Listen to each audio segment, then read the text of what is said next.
Hi అండి, నా పేరు జ్యోతి. ఇది సికింద్రాబాద్ దగ్గర ఉన్న పాస్పోర్ట్ ఆఫీస్ దగ్గర లైన్ అండి. గురువారం రోజు మాత్రమే పాస్పోర్ట్ కరప్షన్కి సంబంధించి, లెటర్ కరప్షన్కి సంబంధించి ఏమైనా పాస్పోర్ట్కి సంబంధించిన ఇష్యూస్ ఉంటే మనం అప్లికేషన్ పెట్టుకోవడానికి వీలుగా ఉంటుందండి. ఈ ఒక్కరోజు ఇలాంటి ఫెసిలిటీ ఉండడం వల్ల చాలామంది ముందు రోజు కానీ ఎర్లీ మార్నింగ్ కానీ వెళ్ళి లైన్లో వెయిట్ చేస్తూ ఉంటారు. ఈ వీడియో తీసింది మార్నింగ్ 7కి అండి. నేను మార్నింగ్ 7కి వెళ్ళాను. నాది పాస్పోర్ట్ కరప్షన్ ఉంది, అందుకని నేను కూడా వెళ్ళాల్సి వచ్చింది. అప్పుడు ఇది నేను వీడియో తీసానండి, అందరికీ అర్థమవుతుంది కదా అని. 9కి ఆఫీస్ ఓపెన్ చేస్తారండి. తర్వాత లైన్లో పంపిస్తారు. మళ్ళీ మనం అక్కడ టోకెన్ వేయించుకోవాలి. టోకెన్ వేసుకున్నాక మన నెంబర్ వైజ్గా పిలుస్తారు. మళ్ళీ లోపల ఆఫీస్లో కూర్చోబెడతారు. అక్కడ మన ప్రాబ్లమ్స్ ఏంటి అనేది, ఎవరి దగ్గర ఏ మేడం దగ్గరికి కావాలో, ఏ సార్ దగ్గరికి కావాలో అక్కడ రూమ్స్ నెంబర్స్ ఉంటాయండి. ఆ నెంబర్ వైజ్గా పంపిస్తారు.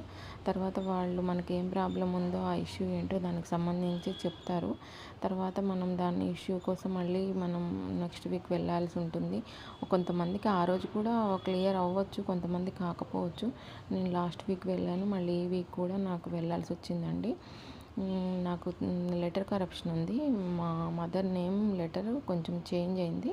దాన్ని కరప్షన్ చేయించుకోవడానికి వెళ్ళాను. నేను అప్లికేషన్ పెట్టుకొని అదంతా ప్రాసెస్ చేసుకొని వెళ్ళాను. నేను చెప్పేది ఏంటంటే, మార్నింగ్ వెళ్తే 4 అవర్స్ పడుతుంది, 10కి వెళ్ళినా 4 అవర్స్ పడుతుంది. 12 లోపు వెళ్ళి టోకెన్ వేయించుకొని మీరు ఈవినింగ్ 6, 7 అయినా మీ ప్రాబ్లం సాల్వ్ చేసుకోవచ్చు. మళ్ళీ లంచ్ బ్రేక్ కూడా ఇస్తారు మనకి. అదర్వైజ్ మన బయటకైతే రానియరు టోకెన్ వేసిన తర్వాత.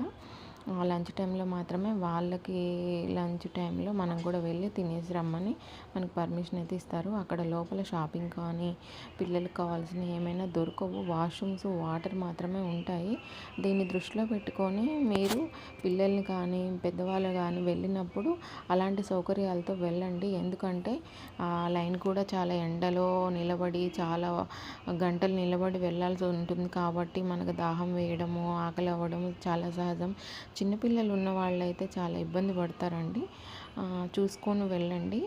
బట్ ఏంటంటే, మనకి ప్రాబ్లం క్లియర్ కావాలి అని అంటే మాత్రం మనం అక్కడికి వెళ్ళండి తప్పదు. ఖచ్చితంగా అక్కడికే వెళ్ళాలి. ఆ ప్రాబ్లం కరెక్షన్ చేసుకోవాలి. మనం మళ్ళీ పాస్పోర్టు మనకి చేతికి రావాలి అని అంటే మనం వెళ్ళాలి తప్పదు. ఇది దృష్టిలో పెట్టుకోండి. Thank you.